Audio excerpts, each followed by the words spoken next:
Baiklah teman-teman, kita mulai pertemuan kita hari ini dengan mengucapkan Bismillahirrahmanirrahim. Kita bermunajat kepada Allah Subhanahu wa taala. Mudah-mudahan ilmu yang kita share pada malam ini bermanfaat untuk kita semuanya. Kemarin kita sudah membahas sedikit tentang apa sih manajemen pemasaran, ya. Kita juga sudah jelasin maksud dari perkataan manajemen pemasaran. Dan juga supaya kita tidak ngarang, ada pendapat para ahli yaitu Kotler, salah satu, gelap banget ya.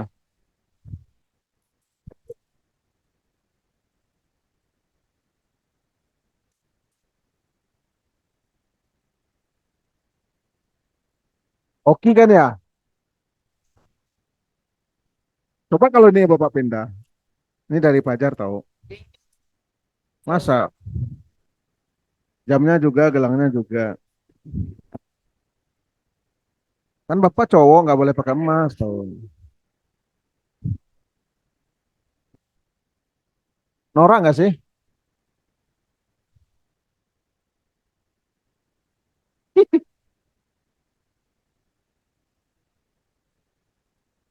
Ini penjelasan tentang ini minggu lalu udah ya. Oke, berarti tidak perlu diulang. Sekarang kita jelasin ini. Kebutuhan manusia adalah keadaan merasa tidak memiliki kepuasan dasar.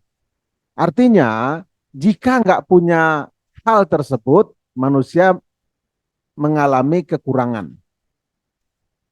Ya, jika tidak punya kebutuhan dasar, ya, maka manusia itu pasti mengalami kekurangan. Contoh air. Coba lihat tuh, pasti di tasnya teman-teman ada botol segede apaan. Terus ibu-ibu juga kalau kemana-mana tuh, orang-orang kantoran juga bawa botol minuman kan. Bahkan saking eh, jiwa-jiwa market, jiwa-jiwa entrepreneur melihat peluang nih ya, peluangnya selalu dirancang model botol yang unik-unik kan, yang gede ya, macam-macam modelnya, sehingga orang-orang beli botol itu.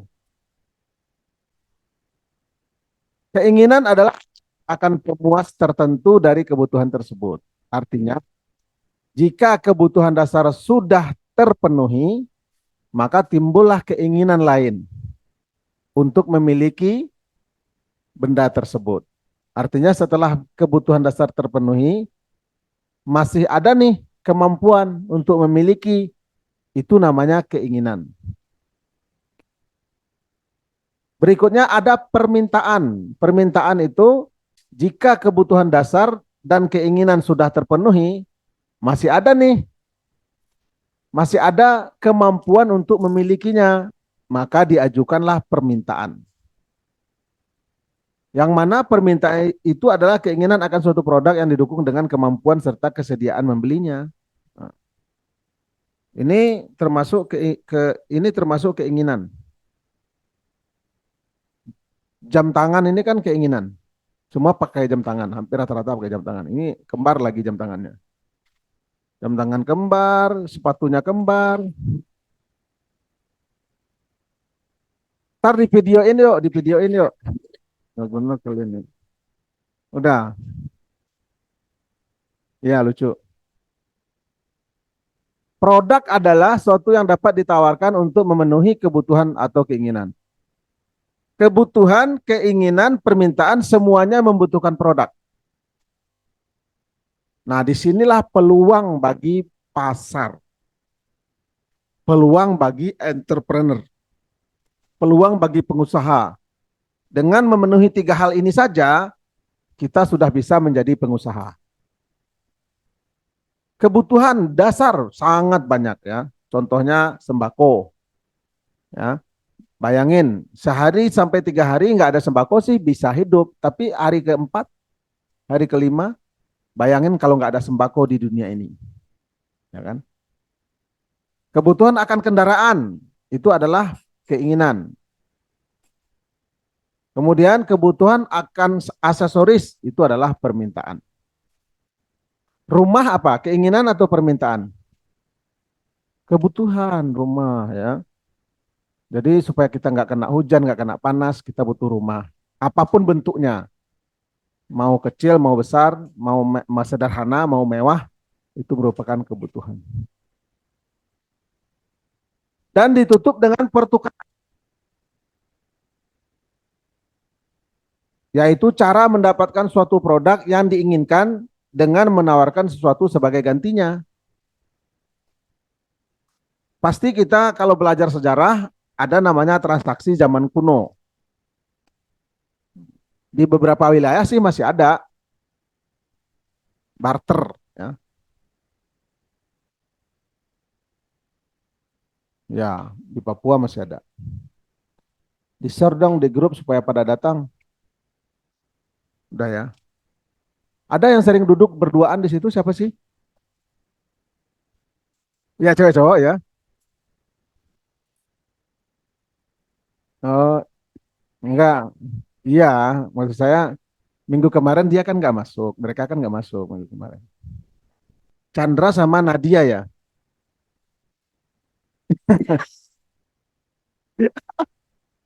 Oki jangan diperjelas.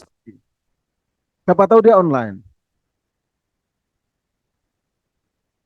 Masa?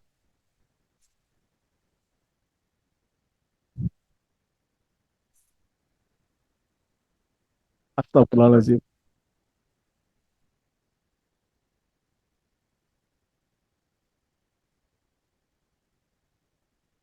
Sekarang kita lihat pengertian pasar. Kita kan sudah sering dengar kata-kata pasar. Bahkan kita juga udah sering masuk pasar. Salam.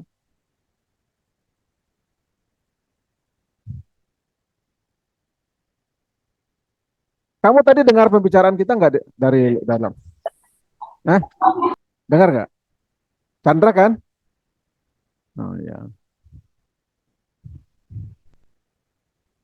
Kan dia lagi parkir motor. Enggak. Nanyain, minggu lalu kan nggak datang. Minggu lalu kan nggak datang. Tapi udah izin ya?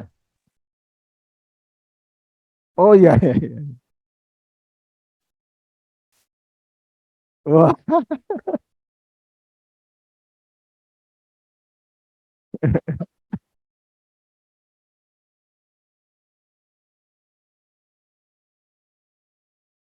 kita kan sudah sering mendengarkan kata pasar.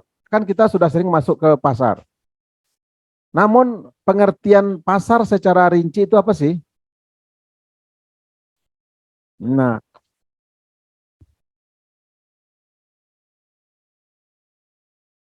silakan dibaca. Ada tiga hal. Kalau ada tiga hal ini berarti itu pasar. Kondisikan ya. Ferdi mana dia?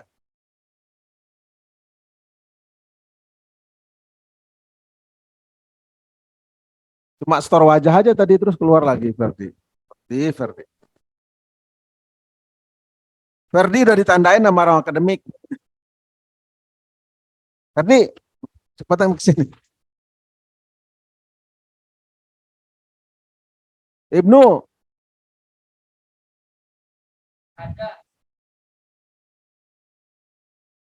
sama Aulia dia ya. Mana?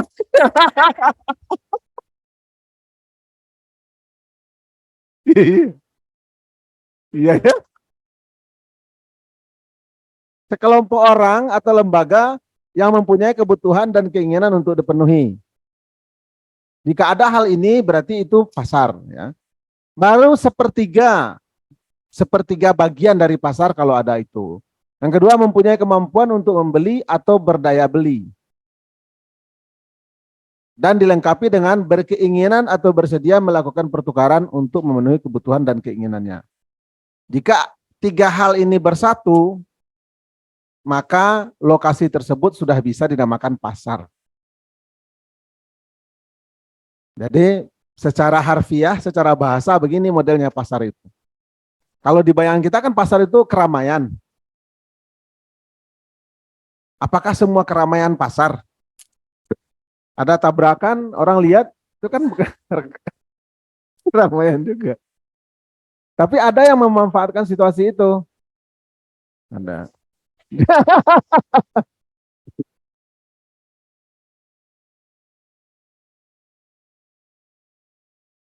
Chandra sama Nadia dicek penjelasan minggu lalu ya.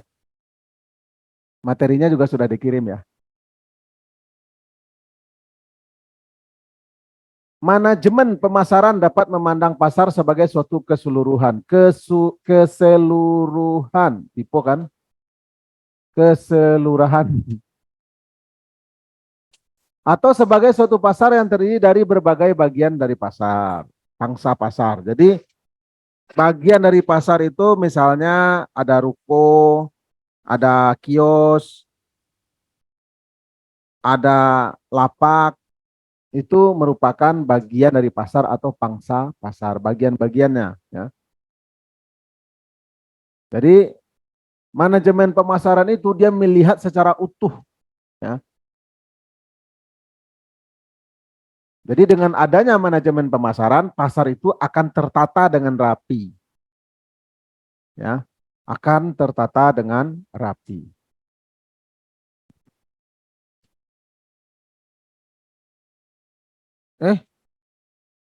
Oh benar kan?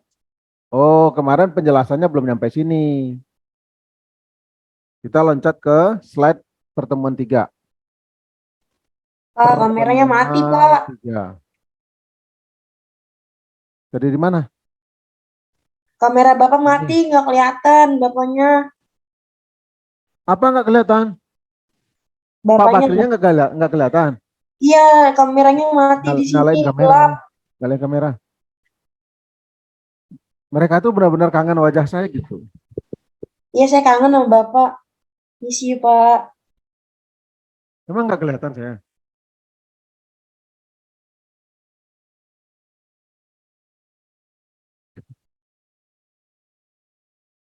Pangsa pasar. Pangsa pasar itu adalah bagian-bagian dari pasar.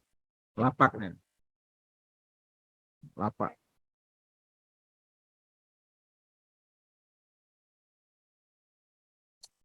Inilah hybrid ya. Nah, habis baterai. Kan dia dicas. Langsung ngecas itu. Kalau ini dibuka nih teman-teman ya. Kalau ini dibuka, saya harus standby selalu di sini. Nah,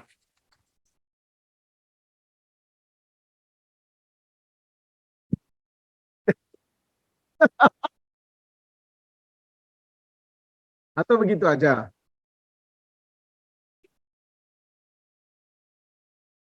Laptopnya dikesiniin.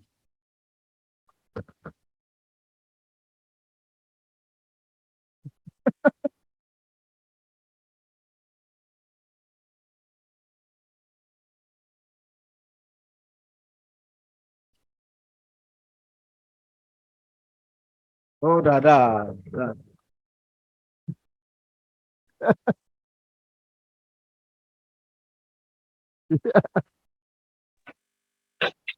Ini udah ada yang ini. Pak, kameranya mati, nggak kelihatan bapaknya. Ih, benar-benar pengen lihat saya ya. Hmm. Indah ya, indah.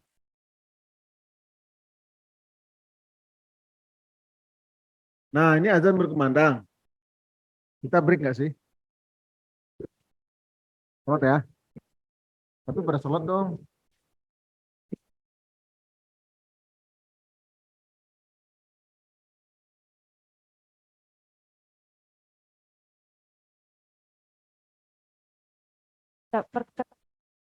ditinggal dinas ke Ambon gitu. Jadi pacaran kita jarak jauh. Kita masih kerja juga. Ya, ditinggal selama ya, hampir 2 tahun. Hampir 2 tahun terus dia balik dinas, langsung diajakin pengajuan nikah gitu. Alhamdulillah saya masih kerja juga waktu itu. Terus setelah nikah, sebelum nikah sebenarnya pengen kuliah dulu gitu ya, tapi mungkin karena yaudah nanti aja habis nikah gitu kuliah.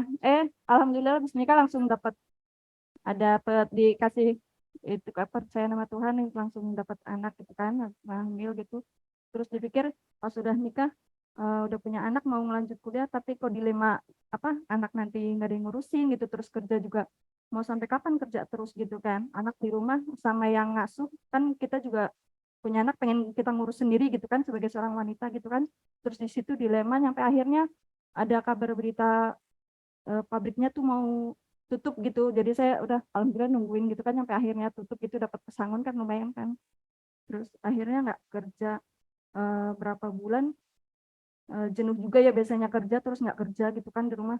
Terus ngelamar lagi diterima di bagian admin di bagian apa beda PT gitu kan.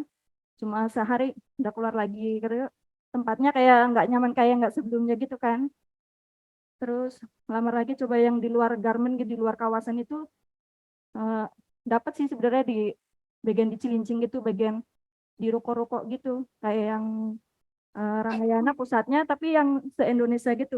Ramayana di situ kayak yang label ini daerah apa kota ini apa penjualan berapa gitu tiap hari gitu waktu tes gitu. Tapi terus pas saya tes nyampe sore denger kirain saya cuma jadi admin ya eh, apa eh, terus saya dengar ada karyawan itu bagian apa kata dia gitu kan jadi sekretaris terus saya bilang sekretaris kan tugasnya mesti harus yang prepare gitu-gitu kan terus akhirnya saya ituin aja waktu terakhir tes dia minta gaji berapa gitu sedangkan saya nggak tertarik kalau di bagian sekretaris pasti tugasnya lebih ini kan lagi kan sedangkan saya punya anak kecil gitu nggak pengen yang tugasnya yang terlalu berat gitu akhirnya saya ngajuin apa gajinya yang kira-kira nggak dimasuk akal gitu biar saya nggak jadi di situ gitu akhirnya nggak jadi terus akhirnya di rumah terus coba ngelamar lagi ke garmen ke kawasan Cakung situ akhirnya diterima di HRD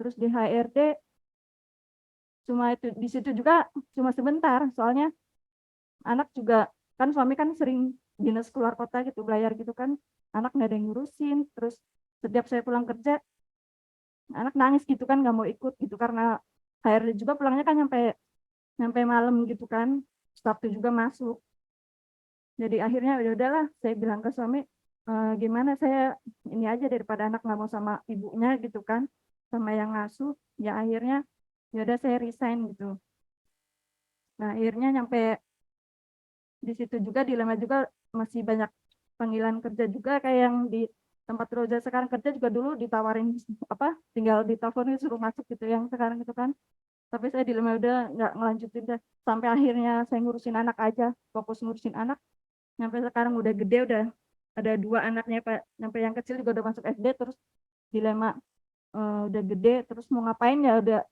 di rumah juga bengong-bengong aja gitu kan terus akhirnya ya udahlah saya daripada bengong mendingan nyari kegiatan di luar rumah tapi yang bermanfaat gitu eh, kesempatan suami juga kan ada kesempatan buat melanjutin sekolah buat naik pangkatnya dia tapi dia masih belum ini kan masih belum mau akhirnya ya udah kalau kamu nggak mau sekolah saya yang sekolah saya bilang gitu kan akhirnya ya udah gitu kan kalau uang kan gampang bisa dicari apa gitu kan habis akhirnya ya udah saya ngelamar kuliah akhirnya di sini kan daftar kuliah alhamdulillah ada jadwal yang malam jadi siang saya bisa ngurusin rumah dulu sore apa malam baru saya kesini udah beres di rumah gitu terus alhamdulillah juga sambil nyari-nyari kerja sekarang alhamdulillah masih apa ada yang mau terima kerja gitu saya prepare di rumah kerjaannya jadi kalau ada itu kan tinggal saya lapor-laporin dari rumah gitu online sambil malam tinggal datang ke kampus terus juga buat teman-teman apa semua yang semangat kuliahnya ya soalnya nyari kerjaan sekarang itu nggak semudah kayak mencari apa gitu kan apalagi apa perempuan juga nanti ujung walaupun pro kontra ya dulu saya mau daftar kuliah juga pro kontra apa sih ibu-ibu apa udah ibu-ibu ngapain kuliah gitu kan Eh, bukannya di rumah aja orang terus ada lagi yang bilang saya lulusan S1 juga ujung-ujungnya di rumah juga kata dia gitu kan terus apalagi emang umur segitu masih ada yang menerima kerja gitu kan emang eh, di mana mau menerima kerja umur segitu gitu kan saya bilang eh, justru dari apa sih hujat apa yang orang-orang bilang begitu malah jadi motivasi gitu orang cibiran-cibiran itu jadi motivasi saya mau membuktikan sama mereka bahwa seorang ibu rumah tangga juga bisa apa menempuh pendidikan gitu sambil bekerja gitu kan. Jadi buat teman-teman yang masih, mungkin kan banyak yang belum bekerja ya, perempuan-perempuan, semangat gitu, walaupun nanti kan ujungnya meskipun jadi rumah tangga, paling enggak kita punya bekal buat nanti ngajarin anak-anak kita, punya ini untuk pendidikan anak-anak kita gitu.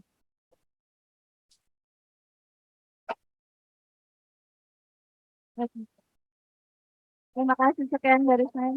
Assalamualaikum warahmatullahi wabarakatuh. Mau tanya boleh?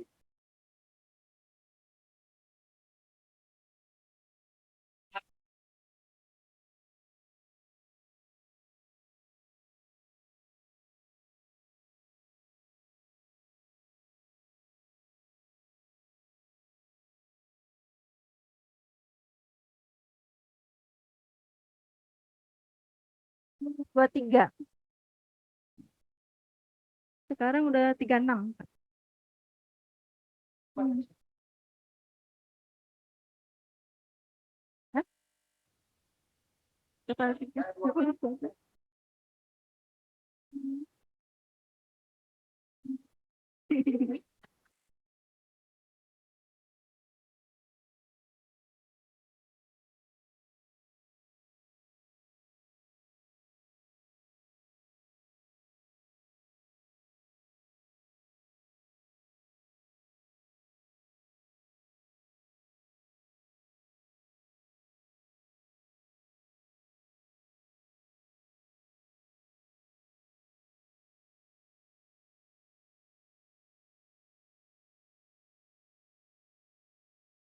Serialnya eh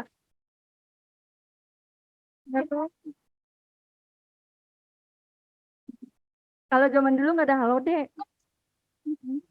Nggak tahu, mungkin pas lagi namanya jodoh ya, kita nggak tahu ya. Ya di Jakarta.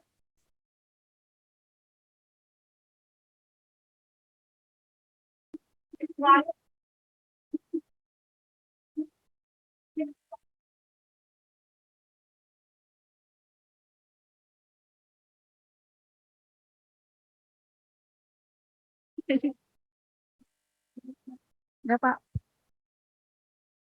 nanti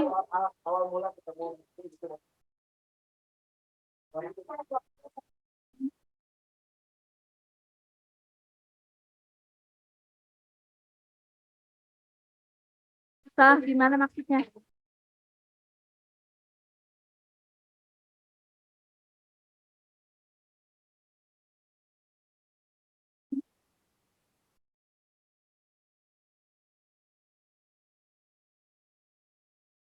Terkadang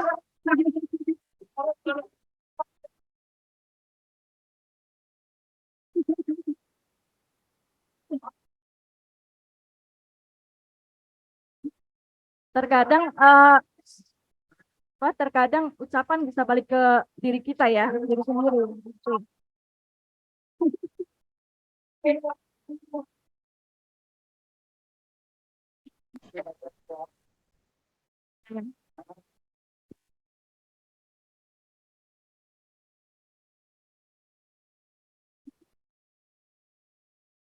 Dan Pak, dia suka mojok di pojokan asrama. Itu Pak, sering kepergok sama saya Pak di asrama. Hmm. Makanya dia nanya nama suami takut.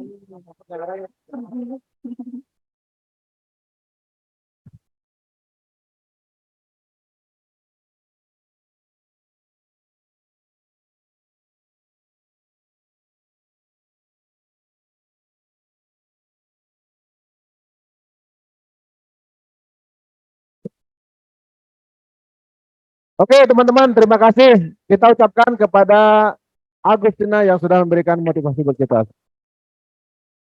Jadi motivasinya adalah jangan dengar omongan orang lain. Orang lain tidak tahu dalamnya kita. Dia hanya melihat luarnya kita saja. Dalamnya kita yang jalanin ya. Bagus banget tadi motivasinya. Walaupun nanti ujung-ujungnya menjadi ibu rumah tangga juga, tapi setidaknya kita punya wawasan. Dan suami kalian tidak boleh menginjak-injak harga diri kalian. Oke? Kita lanjut, teman-teman.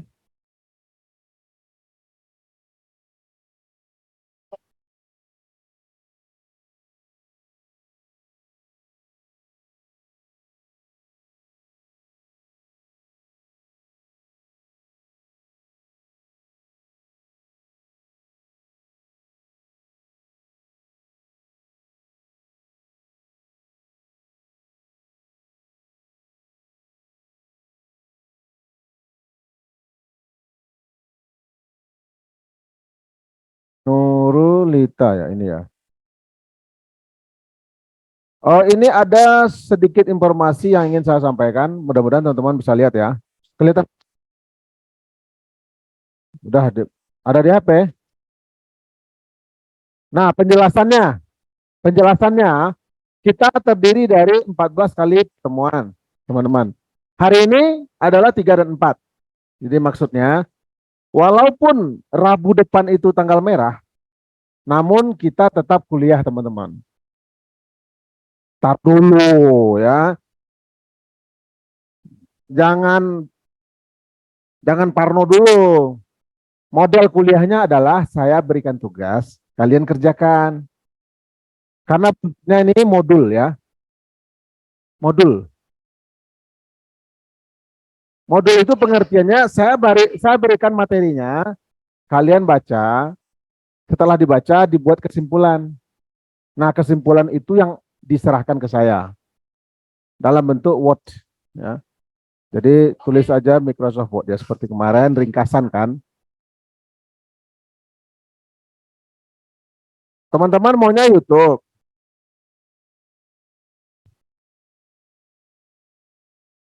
Word ya. Jadi kesimpulan dari materi yang saya sampaikan tadi tolong diringkas. Saya hanya memberikan garis besarnya saja. Cari penjelasannya di Google. Minimal 1 halaman. Minimal 1 halaman A4 ya. Jangan tulisannya yang gede. 10. Nah,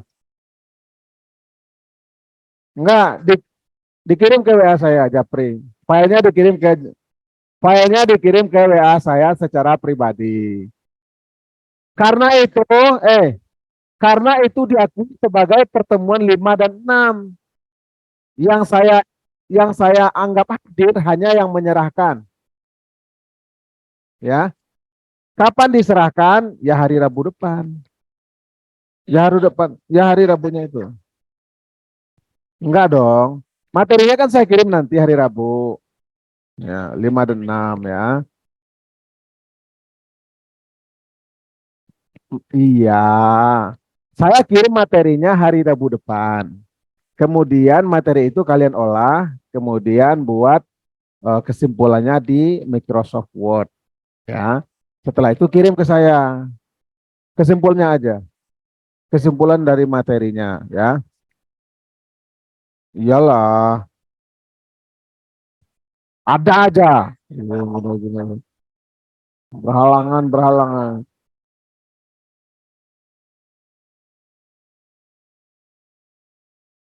Udah gini aja, saya kasih waktu deh ya. Maunya berapa hari? 3 hari?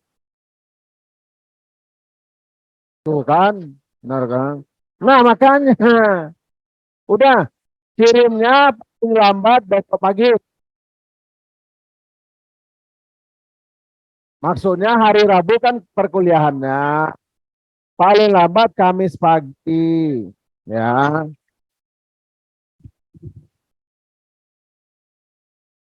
saya kasih materinya Rabu depan dong. Jangan sekarang tuh.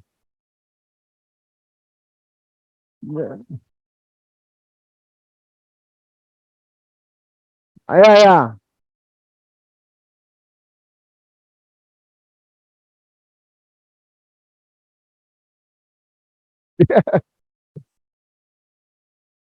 Kan hanya membuat ringkasan. Saya kasih materinya. Kalian ringkas dari PPT saya.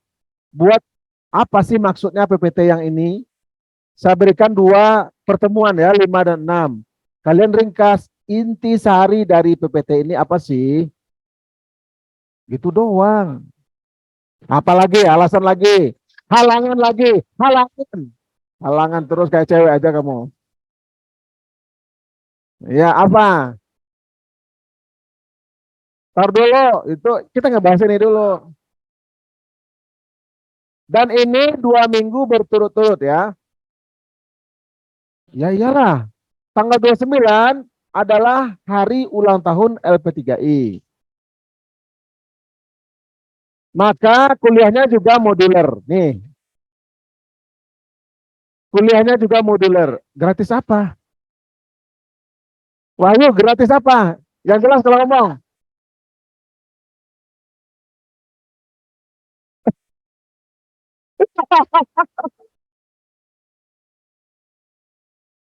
Ampun. Jadi dua kali. Maunya sih saya, kalau yang ini Microsoft Word, kalau yang ini PowerPoint, mau nggak?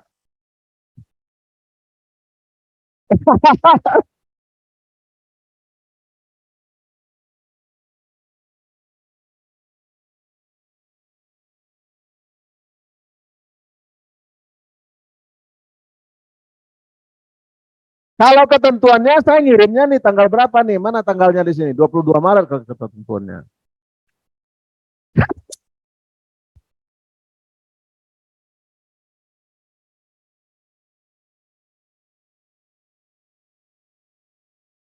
Ya, ya. Saya ngirimnya tanggal 22 Maret. Ngumpul ngumpulinnya tanggal 23 Maret, ya kan? Karena kalau dibuat berhari-hari, yang ada nanti nggak dikerjain. Iya, kumpulnya 23 Maret pagi. Awas, tuh kan maunya gimana? Sore,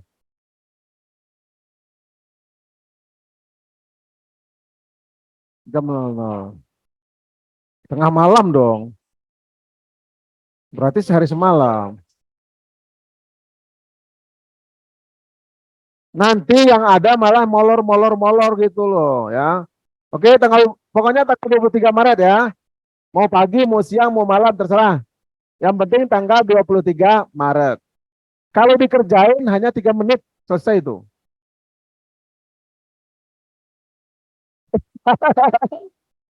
Iya.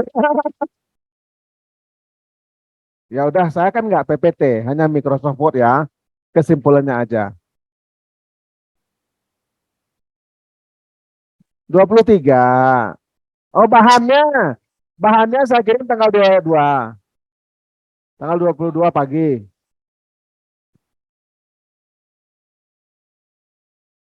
Iya, jalannya aja ya. Iya,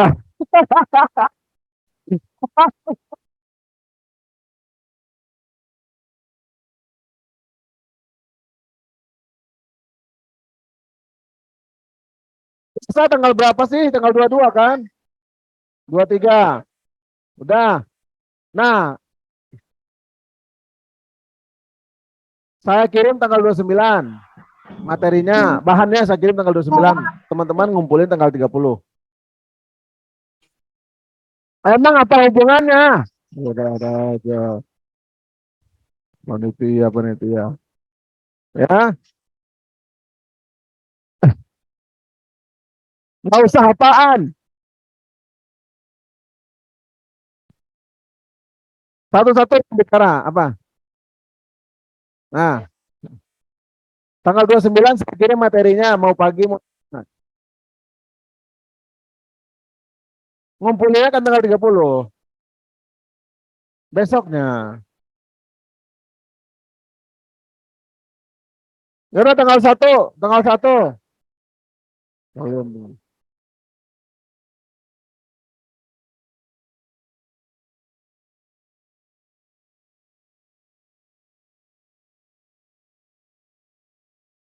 Oh, HUT lagi. HUT kan tanggal 29.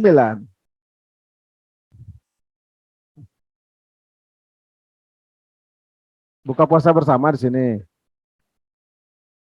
Bisa, masih bisa dikerjakan ya. Nggak usah.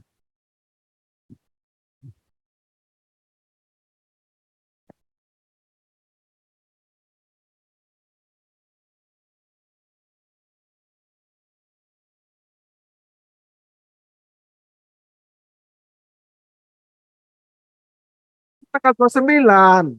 Jadwal saya itu tanggal 29. Kalau saya kirim tanggal 28, berarti bukan jadwal saya. Tanggal 3 tanggal 30 tadi kan. Ya udah tanggal 31.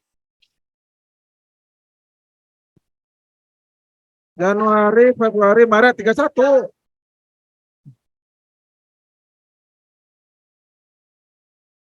Dah, selesai. Sekarang masalah video. Kan tugas formatif. Tadi tugas kuliah ya, bukan tugas formatif.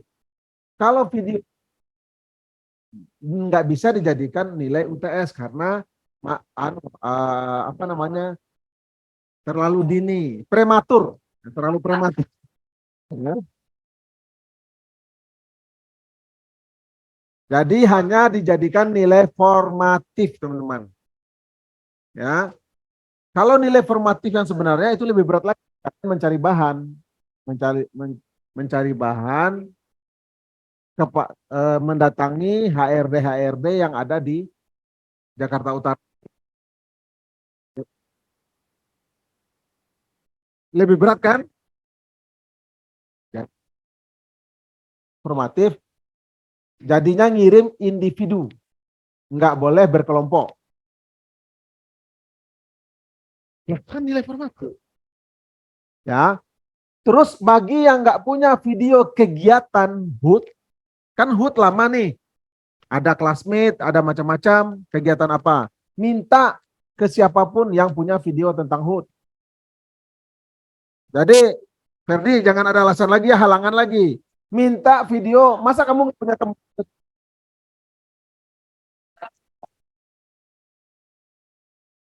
Video yang Bazar kegiatan HUT. Boleh, boleh classmate, boleh cerdas cermat, apa boleh apa namanya itu cover lagu, terserah. Yang penting kegiatan HUT.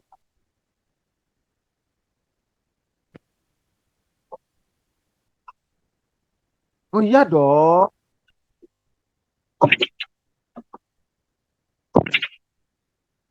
Isi suara. Ya, isi suara. Halo guys, ini adalah kegiatan HUT LP3I. Tambah voice. Ya, Tadi orang yang tadi beneran ikut jam konsultasi. Iya. Bisa ya. ya. Oke. Maghrib bisa iya. Yang di seberang sana ada yang mau tanya? Yang di seberang sana ada yang mau bertanya? Indah biasanya suka nanya. Ada dia.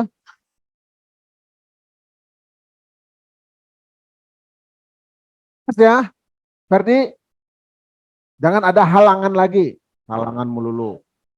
Ya. Paham ya? Nah, paling lambat kapan dikirim? Tanggal 1 itu, tanggal Pak, 1 tanya ini Pak, nih, 29. Pak Bakri. Ya, yang dikumpul tanggal 1 itu adalah tugas pada tanggal 29, teman-teman. Kalau video vlog, paling lambat tanggal berapa? 20. Jangan. Kalau kelamaan nanti kalian nggak ngerjain, lihat aja. Ya, paling lama tanggal 28, vlog. Vlog paling lama tanggal 28. Udah, ketok palu. Selesai. Kuping 1 atau 2? Ya, tanggal 28. Vlog paling lambat tanggal 28 Maret. April. Ada aja. Dah, minimal 3 menit. Lihat tadi siapa yang nge-share. Nah,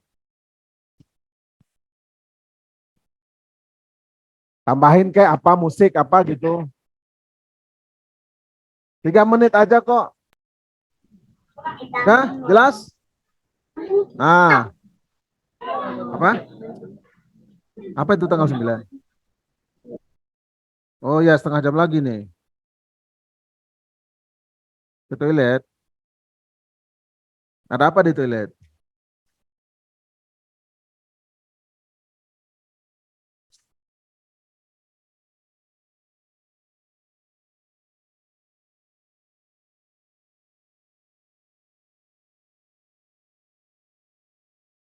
Kalian bahagia banget sih. Ini lebih dari separuh enggak yang hadir? Enggak. Soalnya besok saya ditanya Pak Dudi. Lebih enggak dari separuh yang hadir katanya? Ada enggak? Lebih ya. Kalau lebih dari separuh, saya dianggap berprestasi.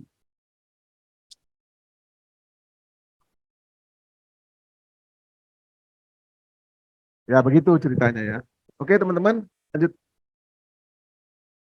Sekarang kita masuk pertemuan 3 ya, P3, pertemuan 3.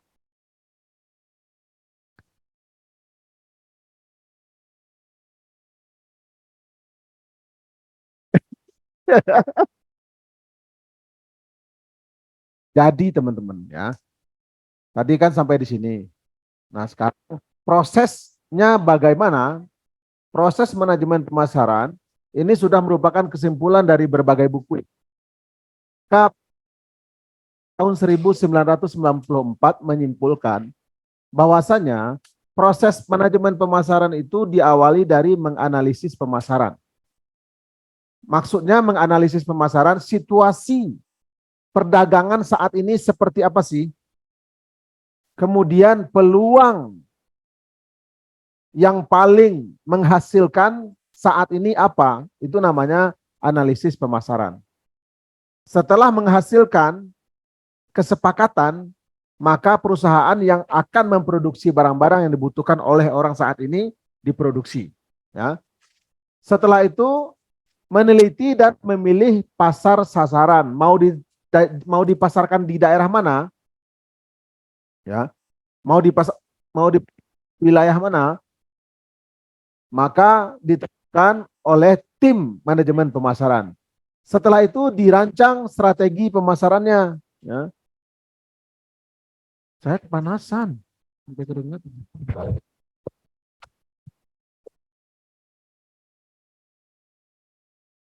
Ya, strategi pemasaran ini banyak banget.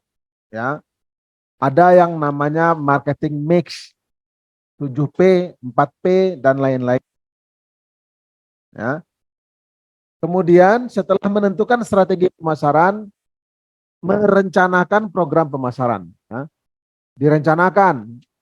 Nah, kalau perencanaan ini sudah ditunjuk orang-orangnya, ini kamu sebelah sana, kamu di pasar sana, kamu di pasar sana, kamu produksi ini, kamu menjualkan ini, seperti itulah gambarannya ya.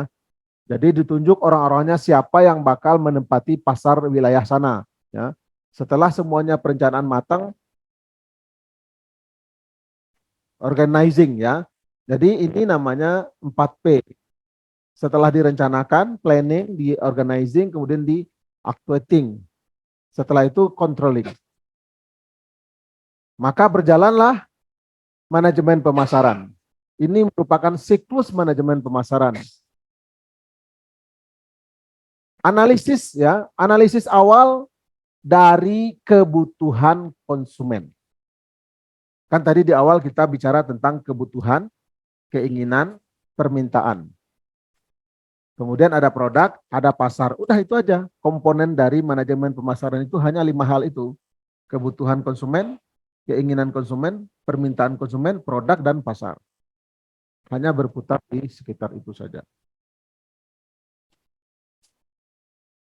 Ada lagi pendapat ahli lain.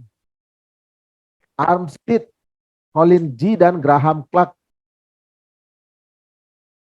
Dia melakukan analisa pasar. Setelah itu, analisa pasar melalui apa? Melalui penelitian pemasaran. Penelitian pemasaran ini dilakukan survei kepada daerah-daerah yang bakal dibuka pasarnya di daerah mana. Kita lakukan survei dengan menanya konsumen. Ya, ini konsumen ini kenapa di pasar jam segini? Kenapa? Itu dianalisa, dilakukan penelitian. Setelah itu dilakukan segmentasi pasar. Segmentasi, jadi hampir sama pendapatnya dengan Kotler tadi. Di sini setelah dilakukan analisa, penelitian, kemudian ditentukan segmentasi pasar. Segmentasi pasar ini adalah pengelompokan pasar. Ya, setelah diketahui segmennya, berdasarkan usia, jenis kelamin, pendidikan, pendapatan, tempat kerja, segala macamnya, baru ditentukan penempatan pasar. Kemudian baru diterapkan bauran pemasaran, tadi yang 4P. Namun ada yang berbeda di sini. Ada yang berbeda dua hal. Pertama, analisa lingkungan. Yang kedua, penentuan kepuasan pelanggan. Pelanggan puas nggak dengan produksi yang kita produk ini? Ya. Setelah menanyakan kepada pelanggan apakah pelanggan tersebut puas dengan hasil produksi yang kita produk yang kita produksi. Nah, kalau terjadi masalah, maka dia akan kembali lagi ke analisa. Siklus ini selalu berputar dan continuous, selalu berputar, selalu berputar. Orientasinya adalah kepuasan pelanggan. Coba Akbar, jadi clicker kamu. Iya. Ya kamu jadi asdos. Tenang, tenang. Iya, daripada saya bolak-balik ke sana. Saya nunggu imam beli clicker ya, beli pointer ya. Akademik. Next. Apa sih analisa pasar? Nah, dimulai dari suatu pertanyaan yang ditujukan kepada konsumen, apa yang dibeli oleh pelanggan? Pelanggan itu membeli apa sih? Dicatat, ya, dicatat. Tanpa sepengetahuan kita di pasar-pasar itu sebenarnya ada peneliti, ya. Cuma kenapa kita nggak ketemu? Ya karena pas kita datang si penelitinya belum datang, ya kan? Atau si peneliti bersikap seperti intelijen, ya kan? Pura-pura ngobrol dengan kita, padahal dia menggali informasi dari kita, seperti itu ya. Yaitu produk yang bernilai melalui proses penjualan dan prestasi produk. Kesetiaan pelanggan yang terbentuk. Selain itu perlu juga diperhatikan faktor-faktor yang melekat pada produk yang menjadikan konsumen tetap menggunakannya. Ada suatu produk yang konsumen kok sering banget beli itu. Berkali-kali. Ya. Terlepas apakah itu dijual atau dipakai sendiri kita nggak tahu. Tapi dia sering beli itu. Nah, itu termasuk dari analisa pasar. Segmentasi tadi, pengelompokan.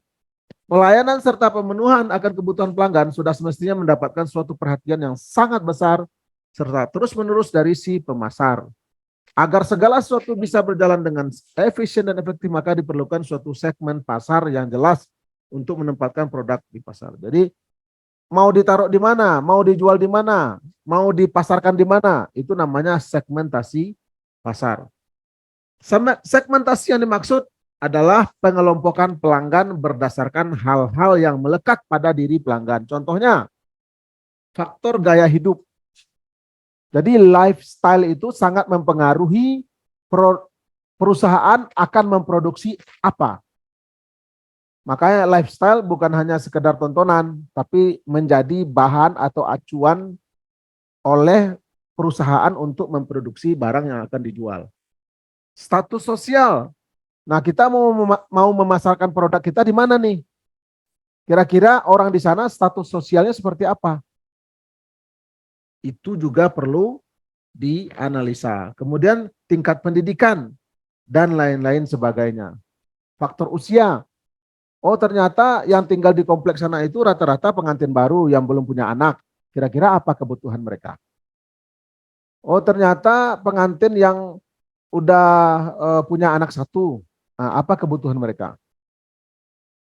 Nah, ya, macam-macam. Nah, itu namanya analisa pasar. Next. Setelah kita tahu pengelompokan pasar berdasarkan kategori atau faktor tadi, kita masuk ke penempatan pasar. Untuk menempatkan produk di pasar serta mampu diserap oleh konsumen, pemasar harus jeli dalam melihat hal-hal yang diinginkan oleh pelanggan sesuai dengan persepsi serta harapan-harapannya. Dari mana kita tahu harapan konsumen kalau kita tidak lakukan wawancara? Ya kan? Jadi harus dilakukan wawancara atau penelitian kecil-kecilan.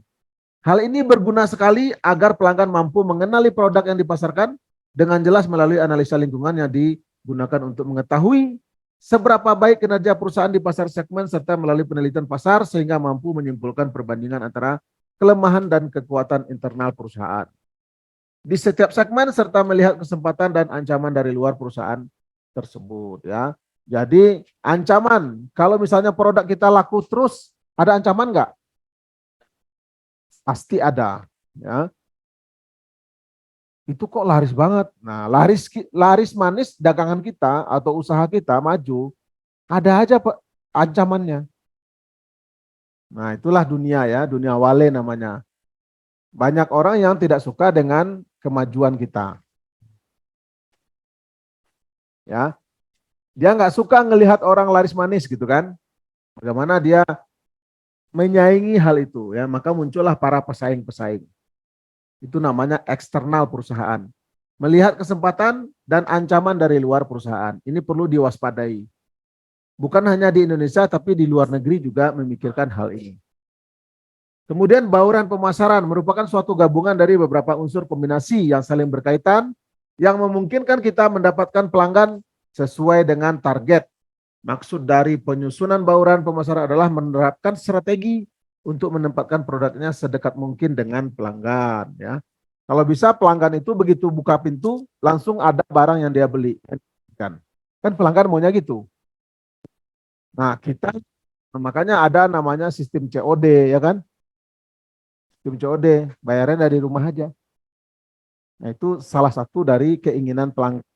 Ya, sedekat mungkin. Selanjutnya kepuasan pelanggan. Puas atau tidak terhadap prestasi suatu produk sangat tergantung pada prioritas harapan serta pembobotan terhadap unsur-unsur yang dituntut serta dianggap penting bagi konsumen. Konsumen ini macam-macam ya. Nah, seorang entrepreneur harus bisa mengelompokkan keinginan konsumen. Si A inginnya bagaimana, si B inginnya bagaimana. Nanti dibuat suatu pengelompokan, namanya segmentasi. Dan kita memproduksi atau menciptakan sebuah produk harus benar-benar sampai kepada konsumen.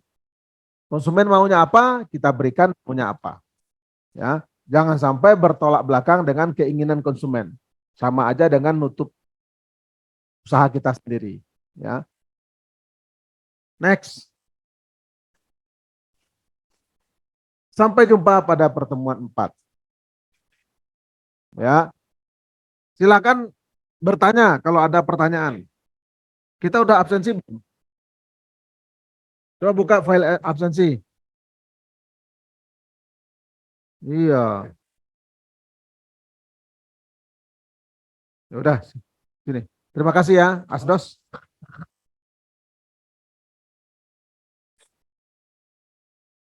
Teman-teman yang ada di luaran sana, mari kita lakukan absensi dulu ya.